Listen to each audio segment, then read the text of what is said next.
Hoy tenemos la lección número 16. El título es increíble, es un título corto, pero absolutamente potente, contratando personal.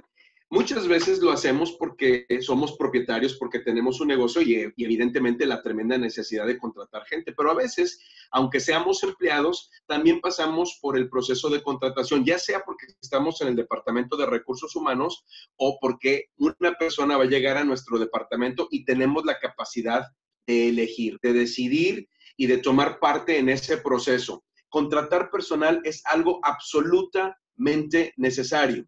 Esta que es la lección 16 aborda el tema y nos ofrece de entrada dos lecturas. La primera de ellas es Colosenses capítulo 3, versículos 22 al 25, la cual encontraremos más adelante y le pediremos a Ladislao que nos ayude con la lectura. También Proverbios capítulo 13, versículos 1 al 7, le encontraremos más adelante y posiblemente tomemos nada más algunos de esos versículos, ya que la lectura es grande. Iniciaremos entonces con el desafío que, como sabemos, es el planteamiento del tema. Son dos párrafos y comienza el primero con una pregunta, la cual es, ¿por qué es tan difícil encontrar buenos trabajadores? Es una pregunta muy valiosa porque es evidente que no es fácil encontrar buenos trabajadores. El día de hoy estuve capacitando en una empresa y la gente me decía, no, hoy ni siquiera es fácil encontrar trabajadores. Y esa es una tremenda realidad que se da en muchísimos lugares. En particular, por ejemplo, en este estado, en Nuevo León, hay tanta competencia. Las personas, por ejemplo, los operarios, muchas veces son puestos a discusión, son la manzana de la discordia de las empresas porque no es fácil encontrar trabajadores. Hay muchísima competencia. Y nos dice aquí el material, frecuentemente las empresas invierten gran cantidad de tiempo y de dinero en capacitar personal de nuevo ingreso, para finalmente perderlos pocas semanas o meses después. Es difícil progresar cuando se invierten recursos sustanciales en entrenamientos de habilidades básicas y filosofía de la empresa cuando el personal tiene mucha rotación. Y esto es muy cierto. Si estamos invirtiendo tiempo en gente que al final se va, pues entonces invertimos y eso se pierde por completo. El desafío nos dice otra cosa en el segundo párrafo. Por lo tanto, ¿qué debe hacer un empresario cristiano para tomar decisiones sabias? No solo en emplear personal, sino en controlar costos de entrenamiento y en motivación para que lleguen sus elementos a ser empleados de calidad. Es una gran pregunta.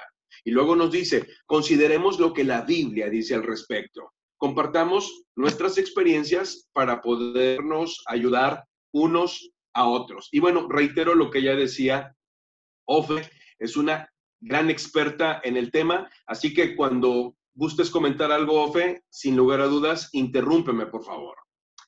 Vamos a la reacción. La primera pregunta que encontramos en la reacción, que es en donde se nos invita a la discusión, si estuviésemos llevando estos materiales, por ejemplo, en un grupo de estudio, aquí es donde vamos a permitir que venga la lluvia de ideas.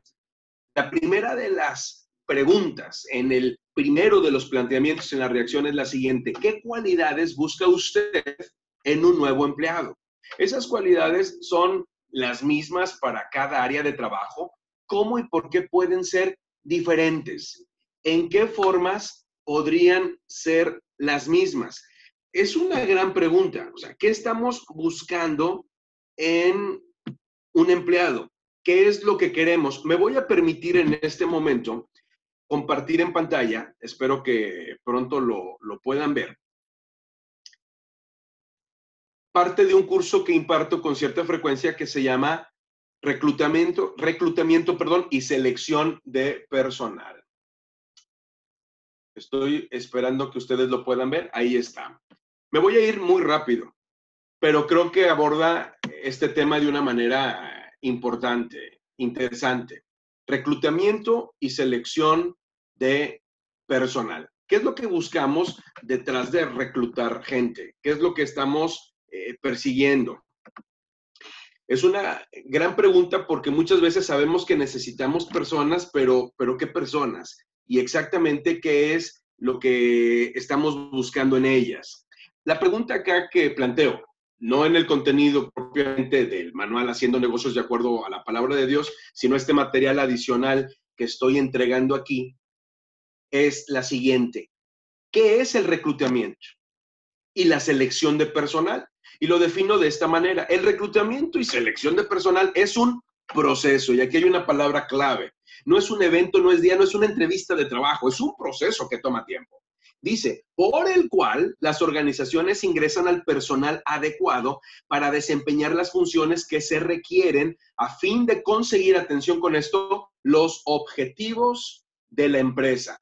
Cuando como empresa no estamos muy claros en cuáles son los objetivos, vamos a tener entonces de entrada un problema para seleccionar el personal. Hoy que estaba entrenando a un equipo de líderes, les hice una pregunta muy sencilla. ¿Cuál es el propósito principal de esta empresa? No pretendía yo profundizar mucho en el asunto. Tenía yo 14 personas y los primeros 4 dijeron 4 objetivos diferentes. De hecho, hasta ahí lo dejé. Era suficiente para evidenciar que estaban ellos un poco confundidos en el objetivo. Es importante estar claro en el objetivo para comenzar y luego, a partir de ahí, vamos a buscar a las personas ideales para alcanzar ese objetivo. ¿Cuáles son las ventajas de una buena selección de personal? Bueno, se encuentra la persona adecuada para el puesto indicado. Esto es una maravilla. Tener a la persona indicada facilita la adaptación de esa persona a la empresa, no solamente el cargo, no solamente el departamento. Eso va a disminuir, entre muchas otras cosas, por ejemplo, los accidentes de trabajo. Incrementa la productividad en el trabajo. Si es la persona ideal, bueno, se va a sentir de maravilla haciendo el trabajo y no solamente eso, lo va a hacer bien. Elimina los favoritismos y coloca a las personas más adecuadas para cada cargo. Este es un asunto muy profundo. Quienes se han metido al asunto o al tema de las empresas familiares se darán cuenta que uno de los puntos importantes es que si una empresa familiar quiere sobrevivir la tercera generación, se tiene que institucionalizar. Y esto tiene que ver con la capacidad de poner a las personas ideales en el cargo, y muchas veces el ideal para un cargo dentro de una empresa familiar no necesariamente es un familiar. Y eso es algo crudo, es algo doloroso. Sin embargo, tenemos que pasar por ahí si queremos que nuestra empresa sobreviva. Ventajas de una buena selección también pasa por disminuir errores y desperdicio por inadaptación. Ahora, por el contrario, ¿cuáles son las desventajas de seleccionar el personal de una manera inadecuada, de una manera deficiente, de una manera pobre? Bueno, para empezar, el trabajo o el trabajador se va a ver frustrado. Va a haber desánimo del equipo por resultados inadecuados. La persona se siente mal y el equipo en el que él ahora pertenece también, porque no se están obteniendo los resultados que se quieren. Esto también va a propiciar muy factiblemente digamos, los conflictos laborales. La empresa pierde tiempo, pierde recursos, ahorita lo dice el manual. Bueno, la gente se va y muchas veces se va muy pronto y aumentan eventualmente los accidentes de trabajo. Ahora, el proceso de la selección, entendiendo que la selección no es un evento, no es una entrevista de trabajo, sino es un proceso, requiere al menos 4 fases. La primera de ellas es identificar la necesidad que tenemos por cubrir en nuestra empresa o nuestra organización. La segunda fase es describir el puesto por escrito. ¿Cuál es la función que se requiere? ¿Cuáles son las herramientas que se requieren para que ese cargo esté bien satisfecho y esté logrando los objetivos de la empresa? Esto es importante. La tercera fase es determinar, ojo con esto, el perfil del colaborador ideal. Y finalmente, una vez que tenemos esto resuelto, bueno, ahora sí, nos vamos a la entrevista de trabajo, a la entrevista de los candidatos y de la persona a seleccionar. Si se dan cuenta, es hasta la fase 4 en donde estamos entrevistando, pero ya caminamos 3 fases. Identificamos la necesidad antes de tener al candidato enfrente. Describimos el puesto antes de tener al candidato enfrente. Y luego determinamos qué clase de persona es la que llena ese perfil y entonces luego salimos a buscarlo. Es como tener la fotografía, es como pretender llenar o hacer un rompecabezas con la foto, viendo la imagen de cómo va a terminar. Eso tiene sentido, me va dando dirección. Ahora, el proceso de la selección no es sencillo. Identificar la necesidad de la vacante es importante. Fíjense cómo define el diccionario la palabra empresa. Una empresa se define como una unidad de organización dedicada a actividades industriales, mercantiles o de prestación de servicios con fines lucrativos. Aquí hay un aspecto importante. La empresa tiene como objetivo final, bueno, el estar teniendo una rentabilidad. No quiere decir que sea el objetivo principal, pero sí es algo que tiene que ocurrir, porque si no ocurre, eso deja de ser empresa. Ahora, hay quienes han definido a la empresa como la unión de las 3P. Y esto a mí me gusta porque me ayuda a entender que una empresa es la unión de el producto, el proceso y las personas. Y aquí está nuestro tema. Nosotros podemos tener un gran producto, podemos tener un proceso fabuloso, pero si no tenemos a las personas indicadas, es muy posible que nuestro resultado no vaya a ser el idóneo. La necesidad de cubrir una vacante surge cuando pensamos reemplazar a una persona o aumentar los miembros de la plantilla o generar, por ejemplo, nuevas funciones que requieren a nuevas personas. Ahora, aquí nos lleva directamente esto a un dilema. Esa vacante que tenemos, que ya identificamos, necesitamos alguien que haga esto. Necesitamos que se haga esto. Esto va a consistir en esto y en esto y en esto. Y el candidato ideal para hacer esto tiene que tener este perfil. Ahora, ¿quién va a ser? ¿Dónde lo vamos a encontrar? Hay dos opciones. Movemos a alguien que ya está dentro de la organización de su puesto a este que necesitamos cubrir o buscamos un candidato externo.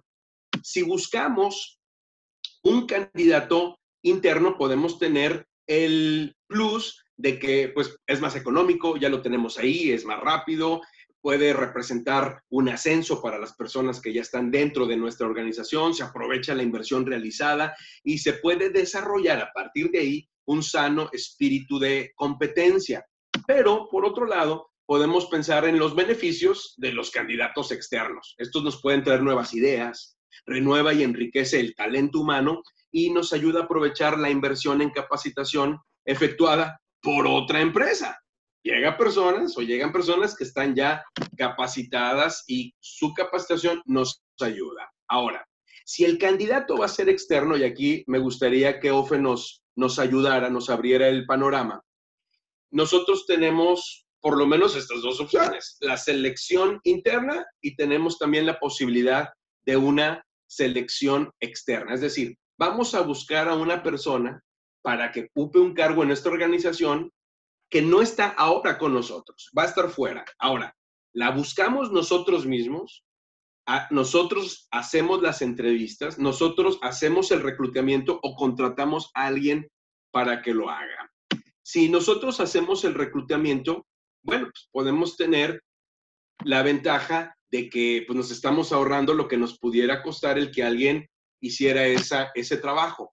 Pero ¿qué hay si alguien experto en reclutamiento hace ese trabajo por nosotros? ¿Qué ventajas encontraríamos? No sé si aquí, Ofe, pudieras tú comentarnos algo acerca de las ventajas que pudiera tener una organización como las nuestras, por pequeño, por grande que sea, especialmente cuando no es muy grande, de pensar en una empresa como la tuya, que se dedican a reclutar, a buscar personal.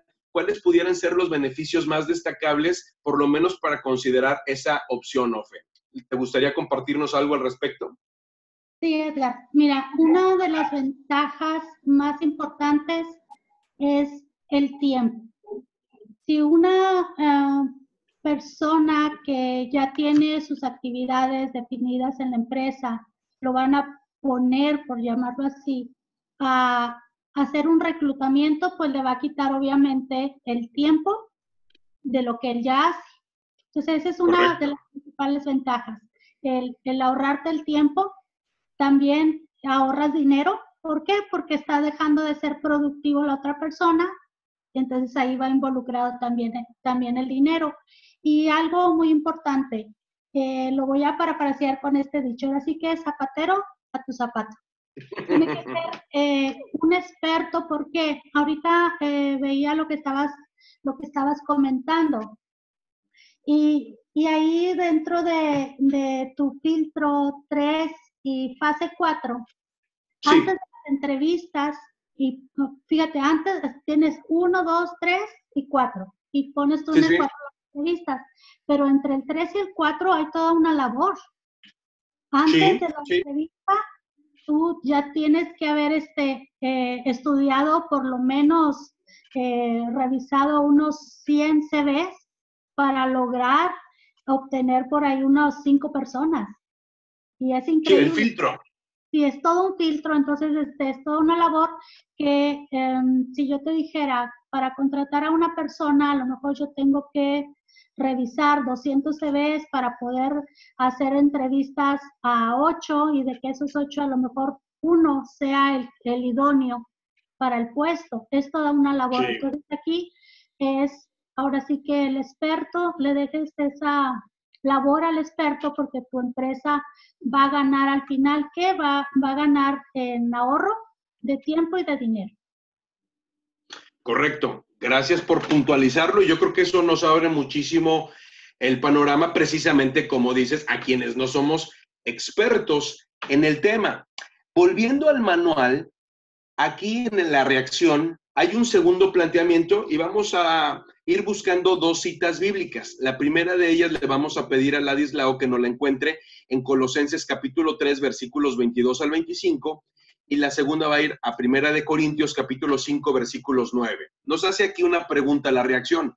¿Cómo puede aplicar lo que expresa el apóstol Pablo en Colosenses capítulo 3, versículos 22 al 25? ¿Tienes la cita, Ladislao? Así es, Edgar, lo leemos. Adelante. Versión Reina Valera. Sí, dice así: siervos, obedeced en todos a vuestros amos terrenales, no sirviendo al ojo como los que quieren agradar a los hombres, sino con corazón sincero, temiendo a Dios. Y todo lo que hagáis, hacedlo de corazón como para el Señor y no para los hombres, sabiendo que del Señor recibiréis la recompensa de la herencia, porque a Cristo el Señor servís. Mas el que hace injusticia recibirá la injusticia que hiciere, porque no hay acepción de personas. Correcto. Bueno, esta porción, muchas gracias, Ladislao, nos lleva a entender, pues, que una persona que va a formar parte no solamente de nuestra plantilla laboral, sino de nuestra familia empresarial, como vimos en otra sesión del diplomado, pues debe de tener un perfil muy, muy claro, muy definido. Acá nos dice la escritura: siervos, obedeced en todo a vuestros amos terrenales. Y como lo hemos dicho antes, la Biblia pues nunca nos habla de empleados. El concepto acuñado en las páginas de la escritura es el del amo y el esclavo. Y en ese sentido, habla acerca tanto del siervo como del amo. Y las características que da son increíbles. El primer versículo que escuchábamos ahorita con Ladislao nos dice que debe de estar no sirviendo al ojo. Fíjense cómo aquí nos habla acerca de cualidades de carácter. No sirviendo al ojo, no hagas las cosas para que los demás te vean, que no hagas las cosas para ser visto, para ser elogiado, como los que quieren agradar a los hombres, sino con corazón sincero. Y entonces, sí es muy importante que nosotros seamos muy sensibles para saber a qué persona vamos a meter, porque puede ser que un currículum nos deslumbre y podamos ver que ha logrado cosas increíbles, pero Dios dice, cuidado, porque lo más importante está en el corazón. Hace algunos años, muchos de hecho, apenas caminaba yo con el Señor, y recuerdo que la esposa del pastor donde yo me congregaba en aquel entonces hizo un comentario que lo he guardado toda la vida en el alma, y dice: un currículum dice tus logros, tienen tus crestas, pero donde Dios ha edificado tu vida, en donde Dios te ha moldeado, con lo que Dios te ha transformado, ha sido con tus valles, específicamente con las situaciones más complicadas, específicamente con aquellas que nunca aparecen en un currículum. Eso es la persona. Y entonces, Colosenses 3 nos desafía a ir más allá, a incorporar inclusive a la hora de estar buscando una persona para formar parte de nuestro equipo, una oración, por ejemplo. El tema de la oración, porque Dios es el que ve el corazón, nosotros no. Ahora, dice la pregunta acá, ¿debemos emplear solo cristianos nacidos de nuevo? Esta es una gran pregunta y luego nos dice, considere 1 Corintios 5, capítulo 9, perdón, 1 Corintios 5, versículos 9 al 11. ¿Lo tienes ahí, Ladislao? Sí, así es, nada más cambié el micrófono. 5, 9 al 11 Adelante. dice, os he escrito por carta que no os juntéis con los fornicarios, no absolutamente con los fornicarios de este mundo, o con los avaros, o con los ladrones, o con los idólatras, pues en tal caso os sería necesario salir del mundo. Más bien os escribí que no os juntéis con ninguno que, llamándose hermano, fuere fornicario, o avaro, o idólatra, o maldiciente, o borracho, o ladrón. Con el tal ni aún comáis. Bueno, está durísimo y luego en esa versión todavía lo sentimos más. Sí. Y me gustaría retomarlo, Ladislao, en la traducción lenguaje actual. Tú lo comentas en el español muy poético por un lado, pero por otro lado categórico, fuerte, firme de la Reina Valera. Pero fíjense, el mismo versículo en la traducción lenguaje actual, que recordemos que esta es una versión que echa mano de la paráfrasis. Trata de ser entendible. Dice 1 Corintios 5, versículo 9 y versículo 10 es lo que voy a leer. En la carta que les escribí antes, les ordené que no tuvieran nada que ver con personas que tienen relaciones sexuales prohibidas. Y luego dice en el versículo 10, no quise decir que se apartaran totalmente de ellas, pues para no juntarse con personas así, ustedes tendrían que salir de este mundo.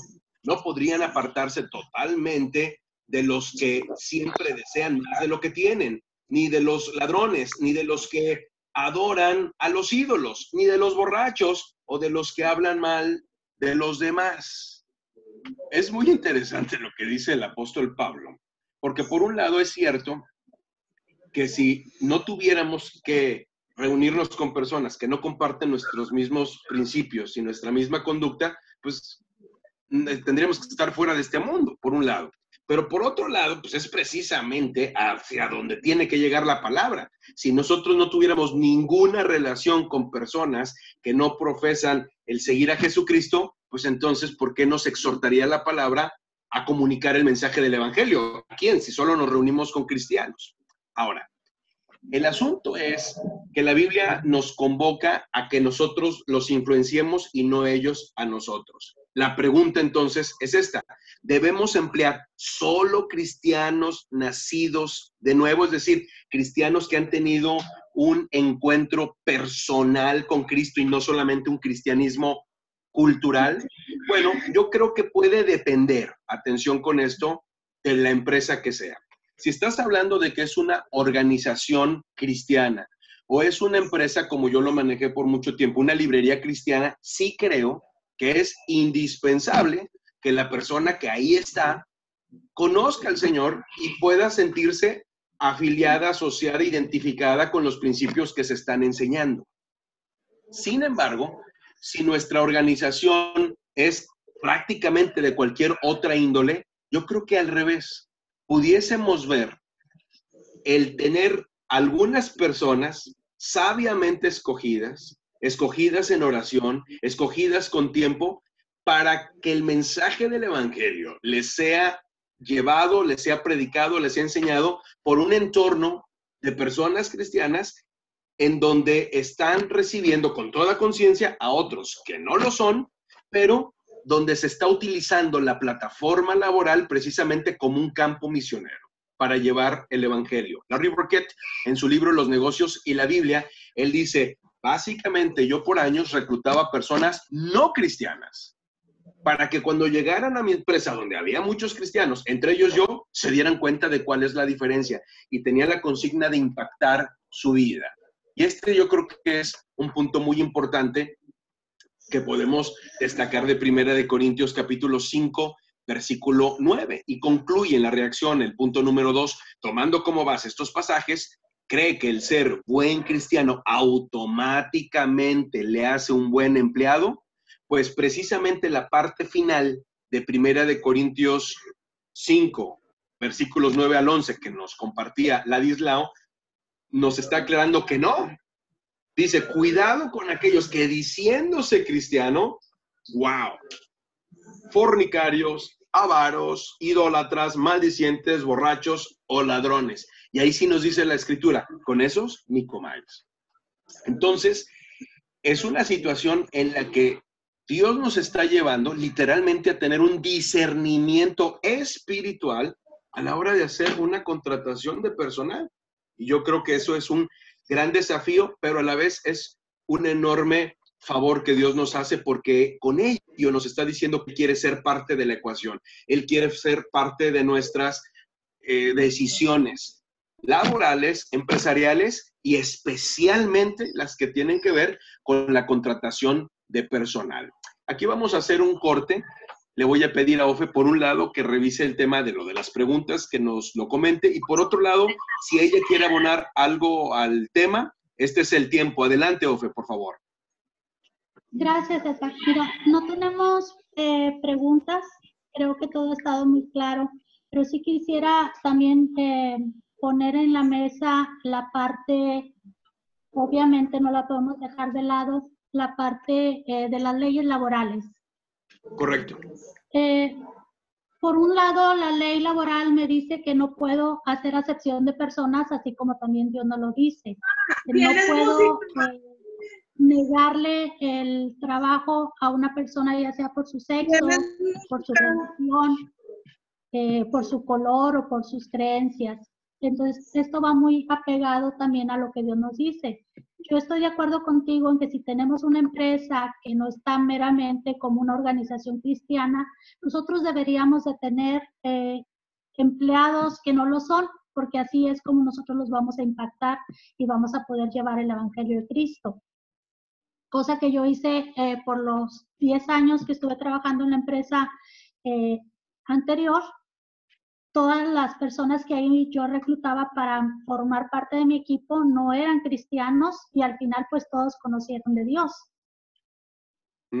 Excelente. Digo, y ahí va implicado los dos. No podemos dejar de lado tampoco las leyes laborales. Claro. Sí, esto es muy importante lo que comentas, especialmente en naciones en donde eso se ha convertido pues en una situación de gran debate social, incluido México, aunque no llegamos a otros extremos como lo hay, por ejemplo, en Estados Unidos o quizá en algunas otras naciones. Sin embargo, más allá de lo que la ley nos exige, yo creo que podemos nosotros estar completamente en sintonía con lo que nos dice Pablo en Corintios, sabiendo que Dios puede utilizar nuestras empresas, nuestros empleos, nuestros departamentos, nuestras organizaciones para impactar la vida de otros y estamos cumpliendo con la ley. De hecho, dice la Escritura que cuando nosotros tenemos el fruto del Espíritu y el fruto del Espíritu, que es amor, gozo, paz, paciencia, benignidad, bondad, fe, mansedumbre y templanza, concluye la Escritura diciendo, y contra estas cosas no hay ley. Y esta es una realidad, porque cuando estamos nosotros actuando en el amor de Dios y en el consejo de Dios, normalmente vamos a encontrar la benevolencia, aún inclusive en las leyes humanas. Entonces, gracias por esa gran aportación, Ofe. En el planteamiento y en esto que es la reacción, en el punto número 3, encontramos algo muy importante. Le vamos a pedir a Ladislao que nos vaya buscando Romanos capítulo 13, versículo 1, un versículo muy conocido, pero que hoy nos va a hablar de una manera muy importante y que de hecho va a estar muy a tono a lo que nos acaba de comentar Ofe. Dice, de acuerdo a Romanos 13, 1, debemos de someternos a toda autoridad porque éstas han sido establecidas y dadas por Dios. ¿Qué nos dice Romanos 13, 1, Ladislao, si lo tienes por ahí? Sí, claro, dice, sométase toda persona a las autoridades superiores, porque no hay autoridad sino de parte de Dios, y las que hay por Dios han sido establecidas. Correcto. La pregunta entonces es, ¿debemos de someternos a toda autoridad? Sí. ¿Eso es lo que dice Romanos? Sí. Así de sencillo. Realmente le podemos buscar 3 pies al gato, pero cuando Pablo escribió eso, no tenía un gobierno mucho mejor que el nuestro. el Imperio Romano, pues no eran hermanitas de la caridad y fueron en buena medida inclusive causantes de atropellos a la iglesia, aún a la propia vida del apóstol Pablo. Y no es que Pablo estuviese aplaudiendo lo que ellos hacían, porque no lo hacía. Sin embargo, sí comprendía que había que tener ese sometimiento a toda autoridad y que toda autoridad es puesta por Dios, aunque la autoridad ni siquiera reconozca a Dios. Ahora, aquí nos pregunta, ¿qué sucedería si una ley gubernamental nos obliga a emplear a alguien cuyo estilo de vida no va de acuerdo a los principios bíblicos? En buena medida ya se ha contestado con lo que hemos dicho. Ofe nos dice, bueno, pues hay una ley y no puedes discriminar. Y por otro lado, puede ser que Dios nos diga, pues precisamente ese tipo de personas es a los que quiero que impactes. Nos dice entonces la reacción en el punto número 3, otra pregunta, la cual es, ¿debemos darle una oportunidad igual que a cualquier otra persona? Vamos a ir otra vez a la escritura. Efesios capítulo 6, versículos 7 al 9. ¿Qué nos dice esta porción y cómo nos puede ayudar a responder a esta pregunta? ¿Debemos darle una oportunidad igual que a cualquier otra persona? ¿Qué nos dice la escritura, Ladislao? Sí, dice así, sirviendo de buena voluntad como al Señor y no a los hombres, sabiendo que el bien que cada uno hiciere, ese recibirá del Señor, sea siervo o sea libre. Y vosotros, amos, haced con ellos lo mismo, dejando las amenazas, sabiendo que el Señor de ellos y vuestro está en los cielos, y para Él no hay acepción de personas. Bueno, si se fijan, ese versículo que solemos utilizar mucho, para Él no hay acepción de personas, está hablando en el contexto de la vida laboral de aquellos años, del siervo y del esclavo, lo que equivaldría a nuestro jefe empleado del día de hoy. Es muy claro, Efesios. No hay acepción de personas. El propio Jesucristo se vio envuelto en acercamiento con personas que para los religiosos de la época, para los fariseos, para los escribas, era muy malo. No, tu maestro come con este tipo de gente. Pero él dice claramente, pues por ese tipo de gente vine. El sano no ocupa médico, pero el que está enfermo, ese me necesita. Entonces, nuestro trabajo, nuestra empresa, nuestra organización se puede convertir en el mejor de los campos misioneros para muchas personas que viven en tu entorno. A veces podemos pensar que el campo misionero está en el África o está en el China, pero no, es tu oficina, es la gente con la que estás rodeándote cada día. Yendo a la reacción número 4, encontramos otra cita más. Le vamos a pedir a Ladislao que nos ayude con ella. Juan, capítulo 10, versículos 12 al 13, y aquí nos dice, contrasta al buen pastor, este pasaje que ahorita vamos a escuchar, con un empleado asalariado que no tiene cuidado de las ovejas porque éstas no le pertenecen. Y entonces a partir de ahí nos va a hacer una pregunta. ¿Qué nos dice Juan 10, 12 al 13, Ladislao? Sí, dice así, mas el asalariado, y que no es el pastor, de quien no son propias las ovejas, ve venir al lobo y deja las ovejas y huye, y el lobo arrebata las ovejas y las dispersa. Así que el asalariado huye porque es asalariado y no le importan las ovejas. Gracias. Evidentemente está hablando de la actitud de muchos de los trabajadores, de los empleados que no se sienten comprometidos con su labor. Uno es un pastor y el otro también, pero uno es asalariado y el otro no. Y entonces nos dice Jesús a través del Evangelio de Juan, bueno, el que es asalariado ve que viene el lobo, bueno, pues que acabe con la oveja, ¿para qué me comprometo? Aquí la pregunta es, como dueños y administradores, ¿qué podemos hacer para ayudar a que nuestros empleados se sientan parte importante de la empresa? Aunque aquí la pregunta nos plantea el que pudiéramos eventualmente ser dueños o administradores, la realidad es de que al final siempre somos administradores, aunque aparezcamos en el acta constitutiva, porque pues Dios es dueño de todo. Pero muchas veces como empleado nosotros también tenemos esta posibilidad. De hecho, normalmente la tenemos. la capacidad de ayudar a la gente con la que trabajamos, a nuestros compañeros, a nuestros subordinados, aún quizá a nuestros propios jefes, a nuestros clientes y proveedores, a que se sientan importantes en su función y que se interesen personalmente por la compañía. Comentaba en otra de las lecciones el caso de Horst Schulze. Ese hombre, bueno, es un gran ejemplo del tema importantísimo de servicio al cliente. Horst nace en un pueblo muy pequeño en Alemania y de ahí se convierte después de muchos años en el hombre más importante de la hotelería en el mundo. Pero no es el dueño, es simplemente el CEO, es el director general. Él trabaja para otros que sí son los dueños. Pero aunque es un empleado, es un hombre que está comprometido con el servicio al cliente. Les animo muchísimo a que, no les diría que lo lean, creo que no tiene ningún libro hasta donde sé, pero se encuentran varias conferencias de él en el internet y la gran mayoría, eso sí, en el inglés.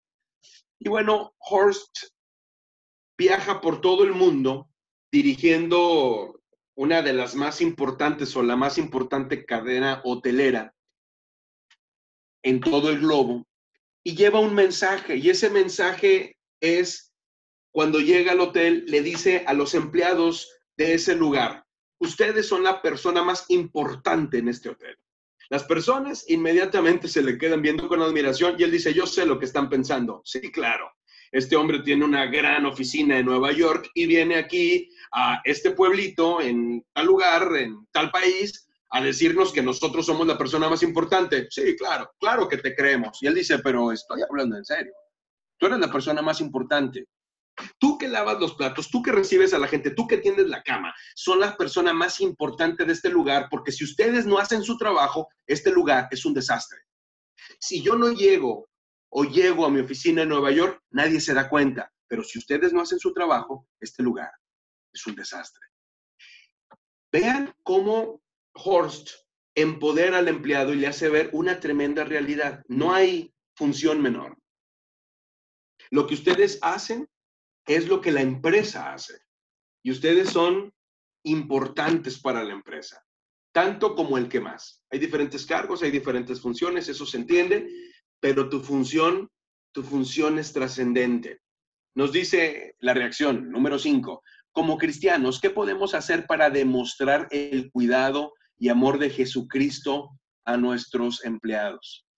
He tenido la bendición de conocer a varios directores de empresas que son jefes, que son personas en el mundo empresarial y en el mundo profesional, que de verdad pastorean a sus empleados, que caminan con ellos, que se sientan con ellos, que los escuchan, que los atienden. Y así como el pastor está convocado en el libro de Proverbios a cuidar de sus ovejas, porque esa es su inversión, así el empresario debe de cuidar de su rebaño, debe de cuidar de sus empleados, debe de atenderlos, debe de verificar que estén bien. Y una de las más grandes ganancias en la eternidad, si no es la que más, es el impacto que va a tener con esas personas. Increíblemente, aún en este mundo, está comprobado que cuando cuidamos a la gente cuida de nuestro negocio. Y eso es la bendición de Dios, sin lugar a dudas. Ofe, quisiera saber si hay algún comentario adicional y sobre todo, ¿qué quisieras tú agregar a este punto tratado? Sí, Edgar. En el último punto dice, ¿qué podemos hacer para demostrar el cuidado y amor de Jesucristo a nuestros empleados? Es cierto y muy importante el escucharlos, el saber que estén bien no solo en lo laboral, sino también en sus cosas personales, que a mí me tocó.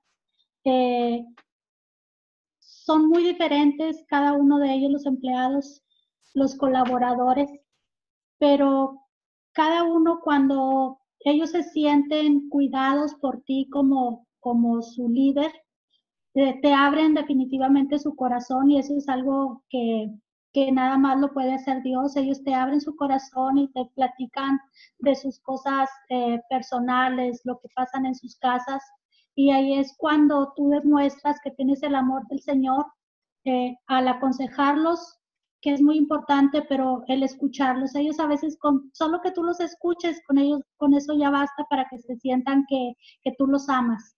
Y dado a eso, pues luego ves el fruto porque pasan los años y ahí siguen pendientes de ti y eso es muy gratificante. Sí, sin duda. Y esos son literalmente tesoros en el cielo, porque pues al final lo que trasciende son las personas. Muchas gracias, Sofe, por ese comentario. Vamos a cerrar con esto. Aplicación personal. Vean lo que nos dice aquí el material. El libro de Proverbios ofrece gran sabiduría aplicable a todas las tareas de la vida. Por ejemplo, Proverbios 10:4-5 enseña cómo las manos perezosas y diligentes determinan el que las personas experimenten la pobreza o la riqueza. Le vamos a pedir a Ladislao si nos puede ayudar con esta que va a ser la última lectura de esta noche. Proverbios capítulo 10, versículos 4-5, en donde nos enseña este principio muy sencillo, pero absolutamente importante. ¿Lo tienes ahí, Ladislao? Así es, Edgar. Dice así: la mano negligente empobrece, mas la mano de los diligentes enriquece. El que recoge en el verano es hombre entendido. El que duerme en el tiempo de la siega es hijo que avergüenza. Correcto, muchas gracias. Fíjense, aquí nos dice esto el material. Qué importante. Nos enseña, por un lado, cómo las manos perezosas y las diligentes determinan el que las personas experimenten la pobreza o la riqueza. Pero atención con esto, la diligencia no solo es necesaria para el trabajo en sí mismo, sino también para encontrar trabajadores capaces. Los empresarios cristianos y administradores necesitan sabiduría en muchas formas al contratar personal. Y debemos de saber que el principio de la sabiduría es el temor del Señor, es el que estemos buscándole a Él, es que estemos honrándole a Él. ¿Qué tan frecuentemente usted ora y busca la dirección de Dios cuando necesita emplear nuevo personal? Es una gran pregunta. ¿Busca el sabio consejo, por otro lado, de otros creyentes antes de tomar una decisión trascendental al contratar nuevo personal? A veces ni siquiera nos tomamos la molestia de pedir referencias. Qué importante lo que nos decía Ofe más temprano, que este trabajo sepamos que no es algo que tiene que hacerse y lo más rápido posible para que ya entre el personal. Es un trabajo profesional, que cuando alguien dedicado al tema lo hace y lo hace con profesionalismo, lo puede hacer con excelencia, mucho más alguien que tiene una relación con Cristo. Y concluye la aplicación personal con lo siguiente: comprométase ahora a orar diariamente para que Dios le dé buenos empleados, buenos trabajadores. Dé gracias a Dios por la ayuda que Él promete darle. Y bueno, con esto concluimos. No sé si llegó alguna otra pregunta, Ofe, coméntanoslo con toda confianza. Dinos también si quisieras agregar algo al respecto, por favor. Bueno, preguntas no tenemos, pero aquí en lo último que dices, siempre yo misma como profesional y con la capacidad de reclutar y seleccionar personal, cada día con cada vacante yo le digo, Señor, dame los mejores, que me mande los candidatos idóneos para el puesto, porque es un compromiso tanto con el cliente como con los candidatos que tienen la confianza y ponen su confianza y su fe en nosotros como empresa. Entonces, ahí es siempre estar pidiéndole a Dios de la guianza y que te dé el discernimiento para saber si es la persona adecuada o no. Eso es muy importante. ¿Por qué? Pues porque Dios ve lo que nosotros no vemos. Esa es la realidad. A veces podemos nosotros pensar que tenemos el candidato idóneo y Dios ve el corazón. Recordemos cuando fue seleccionado David como rey de Israel. Llega Samuel y empieza a ver a los hermanos de David y dice, wow, este está muy bien. No, otro. No, este está excelente. Otro. Y al final, el que menos hubieran considerado ellos, resultó que era el hombre conforme al corazón de Dios. Qué importante lo que nos has comentado, Ofe, te lo agradezco muchísimo. Y bueno, pues vamos a terminar este tiempo agradeciendo a todos por su participación y animando a la gente que está acá en Monterrey, no sé cuántos de los que ahorita estamos conectados, que estamos en Monterrey, tengamos ya agendadísima nuestra cita para este jueves, que sería una buena oportunidad también para contactarnos los que hemos estado participando en el diplomado y que por alguna cosa no nos hayamos conocido previamente. El día jueves a las 8 de la noche vamos a estar reuniéndonos en el Hotel Holiday Inn Fundidora. El Hotel Holiday Inn Fundidora tiene su propio estacionamiento, entonces no es necesario ni conveniente estacionarse en Fundidora. Entonces se pueden estacionar en el propio hotel y para llegar al hotel yo soy de GPS. Píquenle ahí a la cosa esa y los lleva. Y entonces es bastante sencillo. Les agradezco muchísimo la atención y espero que pronto el libro Inspiración para Liderar, que vamos a presentar en Monterrey este jueves en esta reunión, pues también se pueda presentar en otras ciudades de la República. Estoy viendo a Erenia Mendoza conectada. Erenia, muchísimos saludos. Espero que pronto podamos estar en Irapuato y eventualmente pues estar en alguna otra ciudad. Como saben, ya estuvimos en Reynosa, ahora estaremos en Monterrey, tenemos planes para estar en la Ciudad de México y bueno, pronto les estaremos dando las fechas. Por lo pronto es todo esta noche, muchísimas gracias, que Dios les bendiga, que Dios les guarde y bueno, pues a los que están por acá, si Dios lo permite, nos vemos el jueves. Bendiciones, gracias Ladislao, gracias Ofe, gracias por sus aportaciones muy valiosas, gracias también Yolis por la presentación que hiciste de ti en esta ocasión. Gracias, buenas noches a todos.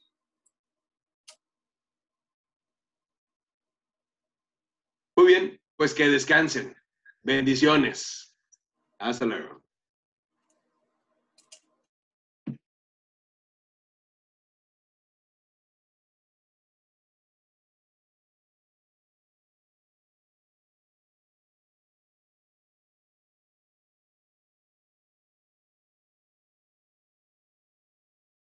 Eran palabras difíciles de leer. Cuando levanté el dedo acusador hacia mi jefe, el resto de los dedos de mi mano me señalaban a mí. Reflexionando sobre esto, el Señor me convenció de que, puesto que no había perdonado a mi jefe, ¿por qué iba a esperar que Dios me perdonara por mis muchos pecados?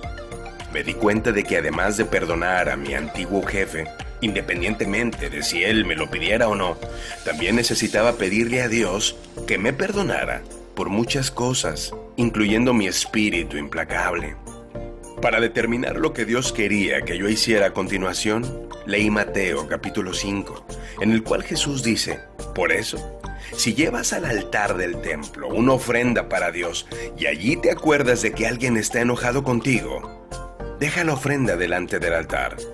Ve de inmediato a reconciliarte con esa persona y después de eso, regresa a presentar tu ofrenda a Dios. Pasaron más de 2 años desde que empezó mi enojo, hasta que finalmente comencé el proceso de reconciliación llamando a mi ex jefe y pidiéndole perdón. Eso no arregló lo que había sucedido, pero al fin yo estaba libre de la rabia tóxica y sus devastadores efectos. La ira es un cáncer emocional cuya cura es el perdón. Maná de Lunes es un servicio de la comunidad de negocios. Contáctenos en www.cbmclatino.com.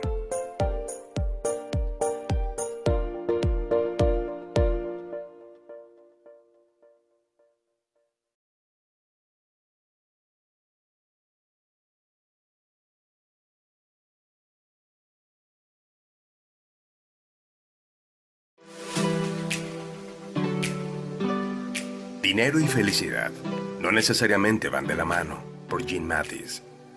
Aparte de mi habitual negocio de restauración de fotografías y de hacer retratos ejecutivos, también soy contador fiscal para una empresa nacional de preparación de impuestos. He hecho cerca de 1000 declaraciones de impuestos en los últimos años y gané el nombramiento de agente matriculado como asesor fiscal.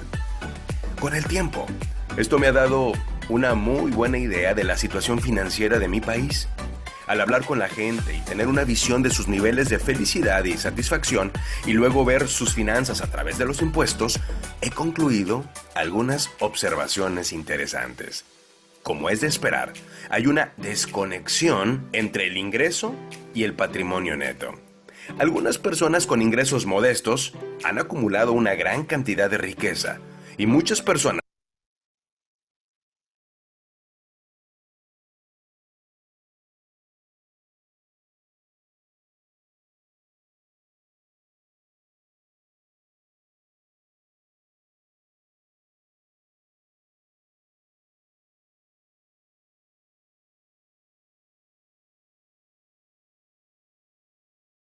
de altos ingresos han gastado todo. Recientemente un colega y yo estábamos revisando una declaración de impuestos cuando comenté: no se le puede ganar a ser tonto. La gente tonta casi siempre gasta más de lo que gana. Muchas personas piensan que si hacen un poco más de dinero, serían más felices. Probablemente no. Si existiera una cierta correlación entre el ingreso y la felicidad, sería una curva de campana, con las personas más felices ubicadas en el centro, y las de ingresos más bajos, como aquellas con los más altos, estarían a ambos extremos de la curva, siendo así los menos felices. En caso de que se esté preguntando, las encuestas indican que el porcentaje más alto de personas que dicen tener el más elevado nivel de felicidad tienen ingresos anuales medios. Ganar más no hace a la gente más feliz. Todo esto trae a colación la eterna pregunta: ¿puede el dinero comprar la felicidad? Creo que la respuesta es: podría, pero rara vez lo hace, porque la gente lo gasta en cosas equivocadas.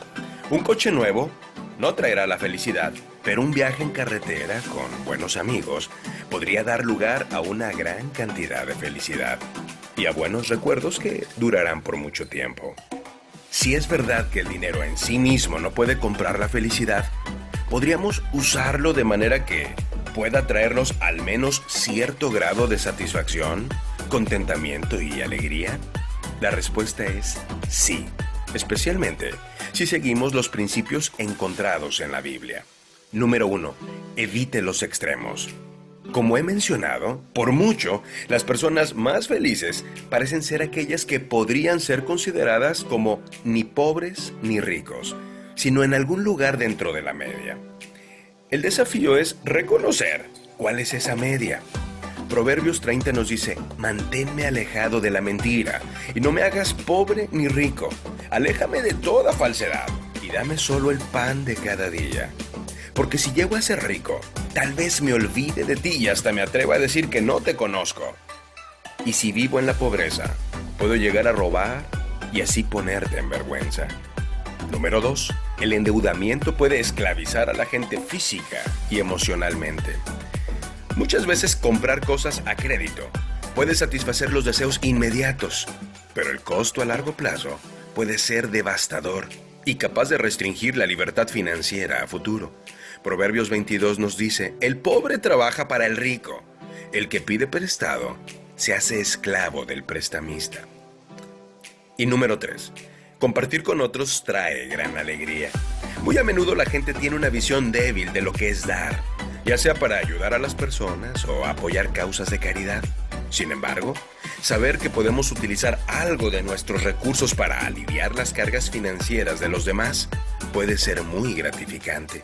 San Pablo expresó en la segunda carta a los Corintios: cada uno debe de decidir en su corazón cuánto dar, y no den de mala gana ni bajo presión, porque Dios ama a la persona que da con alegría. Maná de Lunes es un servicio a la comunidad de negocios del Comité de Profesionales y Empresarios Cristianos. Contáctenos en www.cbmclatino.com.